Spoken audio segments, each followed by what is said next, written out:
biggest mistake of the PBR? Okay, so ang daming kailangan pag-usapan, but we will always try to tie it into a few points. Kasi sinasadya talaga nila yung EPIRA at yung Wholesale Electricity Spot Market, yung Philippine Electric Market Corporation, which by the way charges the Filipino consumers up to 1 billion pesos a year for executives who are also earning from the independent power producers and distribution utilities, and private executives, corporate executives acting as public arbiters and arbitrators, and so, which is really contradictory. Pero hindi alam ng publiko, sinisingilan ang ating mga camera crew pag nagbayad ng kuryente, nagbibigay ng kanilang share doon sa mga salaries ng PEMC, Philippine Electric Market Corporation, na hinahamon ang level ng salaries ng mga taga-Bangko Sentral ng Pilipinas. You know how much they make? 5 million or more a year. But all members of the same club. Oh, they each are other. from the energy companies who just retire or resign and join the PEMC, and they know everybody in the generating and in the distribution industry. Kaya, okay, let's go to the December price increase. Bakit nangyari yun? Liban dito, nung Disyembre, gusto magdagdag ang Meralco ng 4.50 per kilowatt hour because daw di Malampaya natural gas facility which feeds the Ilihan and Santa Rosa and San Lorenzo and Santa Rita. San Lorenzo and Santa Rita power plants tumigil. So dahil they have to buy from WESM na mataas ang presyo. But ipoposit ko na itong impormasyon na hindi malabas-labas na sa media after the initial release. When mainit ng sitwasyon, nagtuturo ng Meralco, hindi kami may kasalanan nito, ang mga power producers. The Aboitiz Power Company felt alluded to and they issued a statement. Hindi kami nakinabang. We did not profit from this. Meralco has a 10 peso per kilowatt long-term supply agreement with us. And it was there. 8 pesos. 8 pesos, hindi 10 pesos. Mali pa nga ako. 10 pesos ang nababasa ko. But Meralco asked us to enter this in the wholesale electricity spot market. Instead of buying it for the consumers. Instead of buying it At to 8 fill pesos. at 8 pesos. And then Meralco bought from wholesale electricity spot market at 62 pesos. Am I correct? Yes. Averaging ngayon 33 pesos per kilowatt hour. Yung average na nabili ng... Before, it was 64. They're bringing it down now to... No. May debate pa ngayon. 62 is the cap. Is a cap. So the proposal is to bring down the cap to 32. Ganyan. Okay. Basta Meralco bought at 62, tapos sinisingil yun sa atin. Yes. Pass on. Ang Aboitiz nag-issue ng statement saying, this is the case. Pero hindi ko na nakita sa dyaryo yung statement na yun. Nakita mo ba, Wilson? Yes. Nakita mo yung ilan.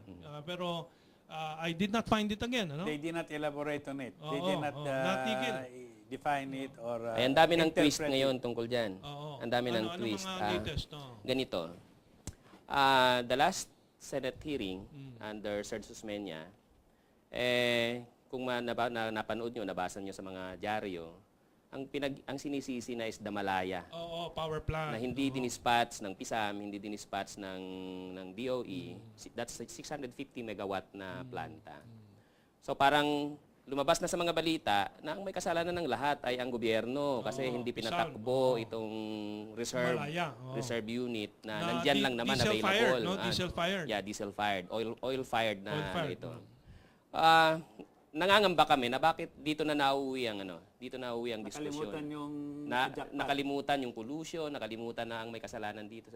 Tapos bakit matatapos itong mga hearing sa Kongreso, ang ending, ang may kasalanan si Malaya? Bakit napunta ang sisi kay Malaya? Because unang-una, let me just say, Serge Osmeña ahente ng mga power distributors and na malalaki. They want to be paid.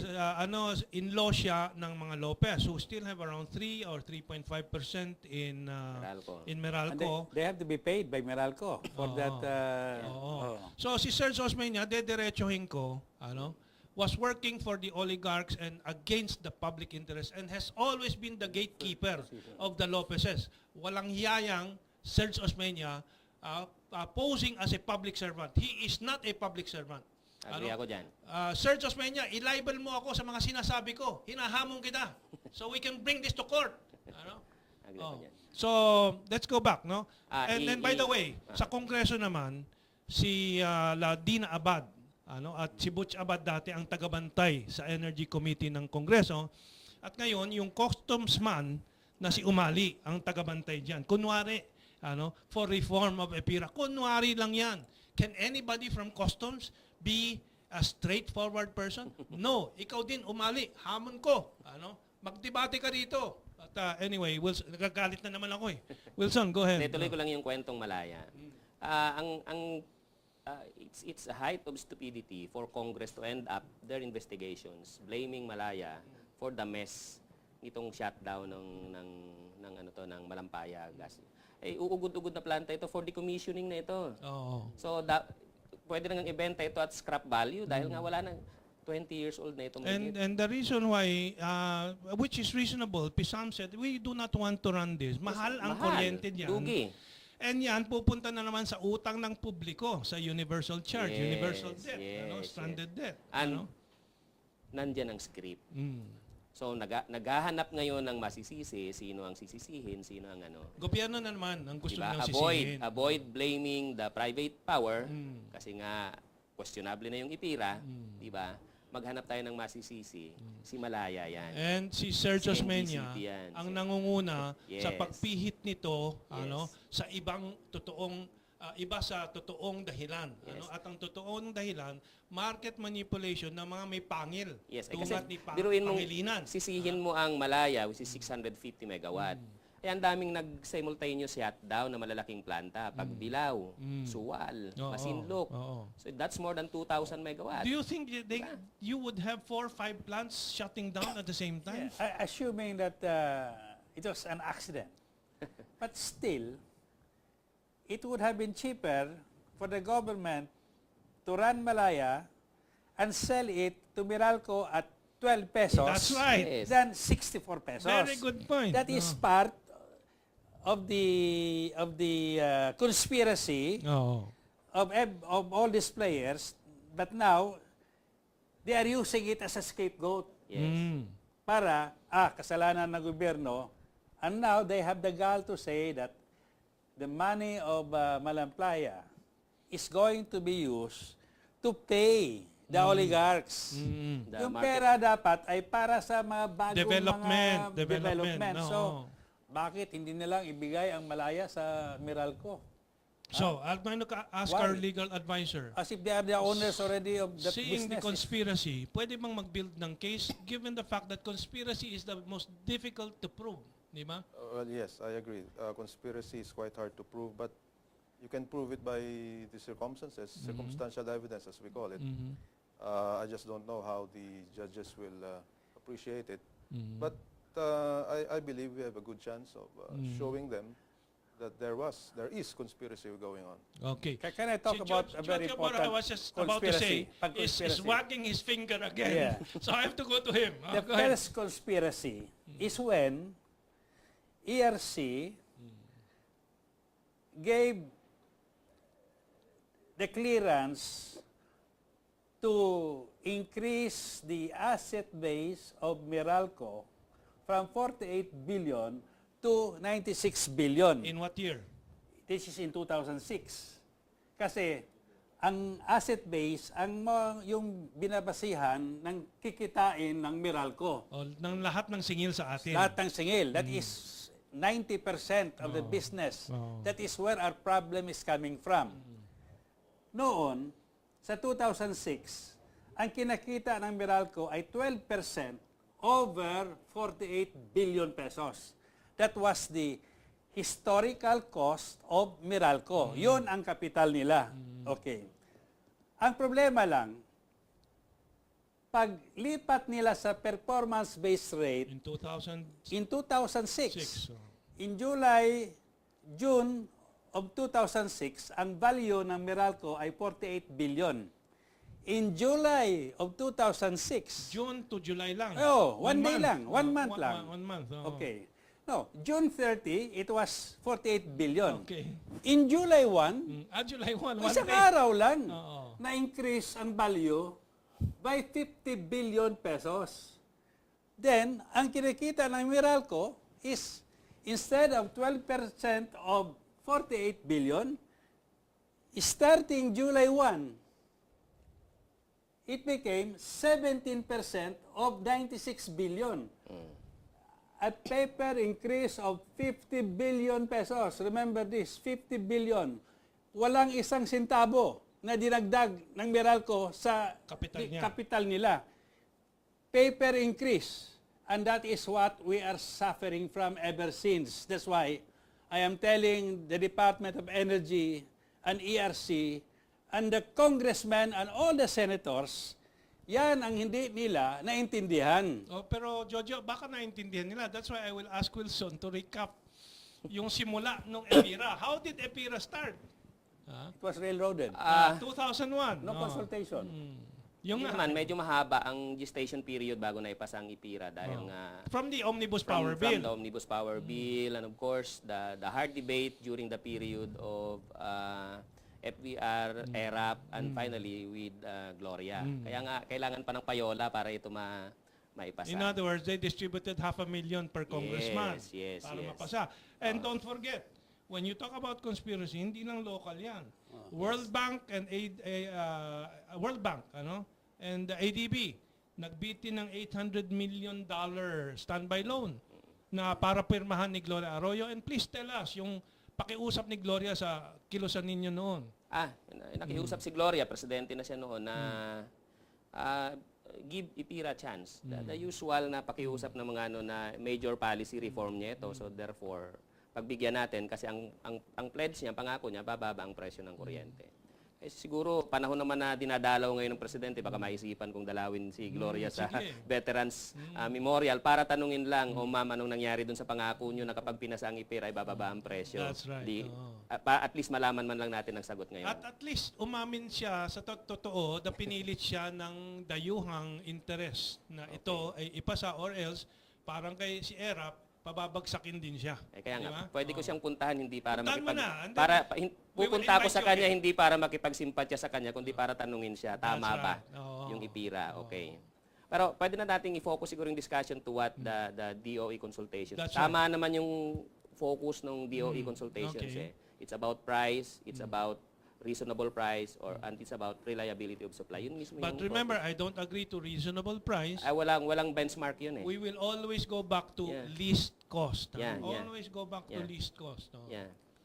So, Anong list? yung sinasabi niya, sorry Jo, yung sinasabi ni Jojo kanina nag-increase 4 times ang ano. So, pag increase ang pinag-usapan natin, ang tagal nang nag-i-increase eh. Since IPIRA days, paulit-ulit ang increase. So, several increases. That's why the price of electricity in the country, prior to IPIRA, the effective rate is just 5 pesos per kilowatt hour. Including distribution na. Meralco, yeah. Lahat na yun. Lahat na. So, Meralco rate yan. Today, it's more than 12 pesos. And during Hindi December, pa nakapatong yung yung 4 December. pesos. Oo. So, pag pinatong pa natin yung 4 pesos 16. na naka-pending, naka-TRO, it's 16. So, it did not just double, the price tripled under IPIRA. So, ano pang justification ang pwedeng ipakita dito ng gobyerno na ito ay isang effective na policy reform? Okay. The 50 Nangangatin na naman si Jojo. The 50 billion increase, Oo. is that reasonable? Increasing it Okay. by Let 50 me billion? summarize. In 2006, this is very important, Jojo is stressing na in 1 day's time at sa pirma lang ng ERC, yung pinagbabasehan ng singil na 48 billion pesos, naging 98. itinaas ng 96 billion na walang dagdag na capital, equipment, or anything na bago. Tapos, yung 12% cap ng RORB, ginawang 17% maximum less, with yes. incentives. Including the incentive. So Okay. doon lang, that's the first issue. Second issue lang yung December, na increase na yun. So please, the public should understand.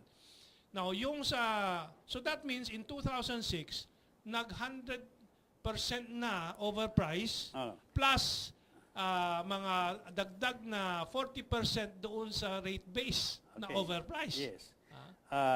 they approved it in 2006, but they implemented it in the PBR starting 2007.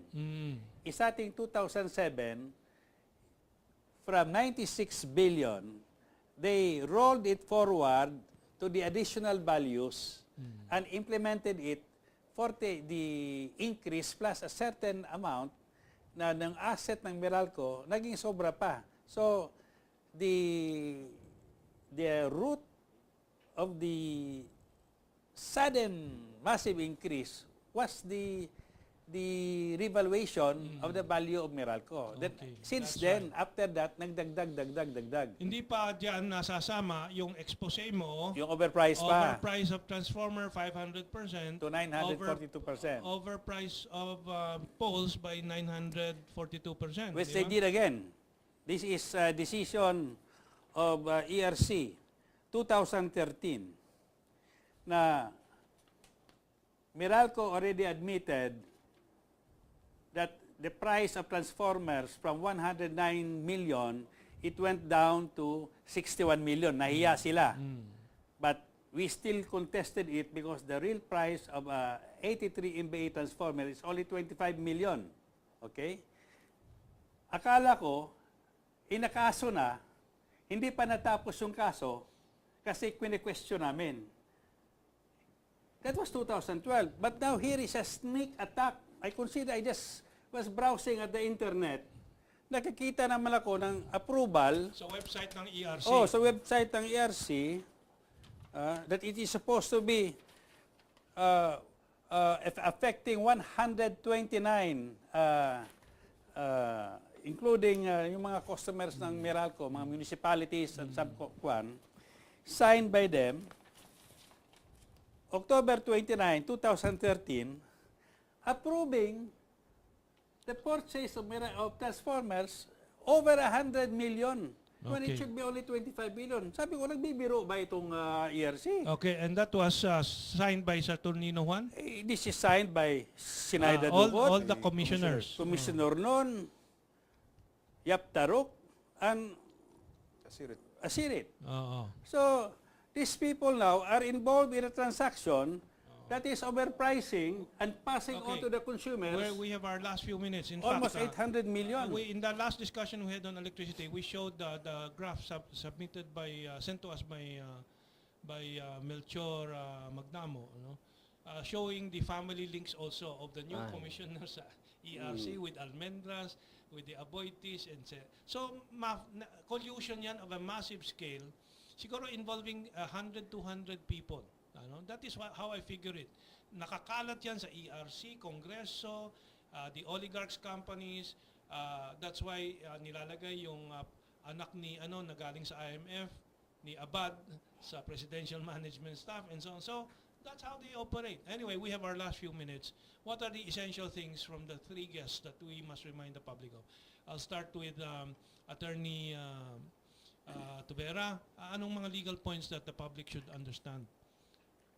Well, first, the monopoly of the government should be brought back. There is really nothing wrong with government exercising monopoly.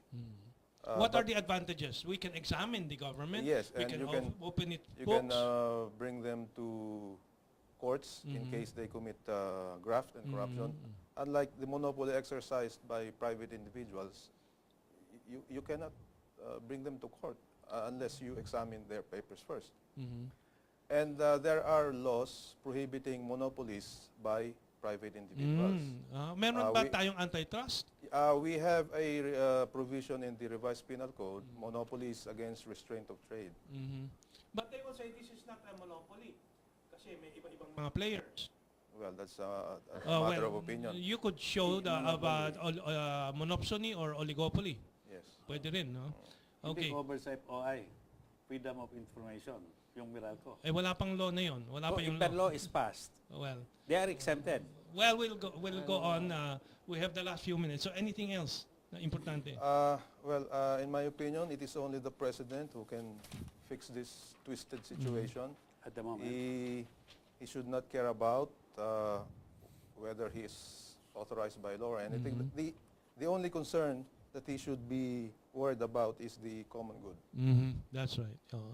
Okay, let's go to Wilson. Wilson, anong mga paalala para sa bayan natin? Ang tagal na nating problema to, 13 years. So, kailangan na nating i-declare kung bigo o hindi itong policy na ito. So, i-declare na natin na bigo ito. Bigo, malinaw, bigo. So, mag-isip na tayo ng alternative to IPIRA para maka-move on na tayo at wag na tayong mag-suffer pa ng dire-diretso. Kasi ang tanong ngayon, bababa pa ba ang presyo ng kuryente? Hindi po Under the nangyayari. present system, ito hindi And mangyayari. even in the future, may mas malaki nga tayong problema ngayon. Kung nang ba-blackmail ang Meralco na magkakaroon ng rotational blackout because if the TRO stays, hindi sila makakolekta ng rotational blackout. Blackmail lang yun. Pero at the back of the issue, diba, ay yung looming power crisis natin. Okay. Well, So, ang reliability of supply ang problema na dapat nilutas ng IPIRA. Ngayon, pabalik ulit tayo sa power crisis. Okay. Jojo, last 60 seconds. The last purchase of Meralco for 800 million pesos worth of additional equipments, that concerns 128 municipalities, a couple of provinces, and a couple of cities.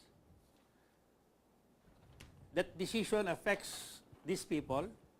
Not one was represented. They just passed it, and everybody is parang, oh, we informed you. But how could they be informed when nobody participated here? Okay. Well, we have run out of time. That's the last note. Talagang hindi sila nagkukonsulta sa taong bayan kasi nilulusot nila lahat itong kawalanghiyaan nila.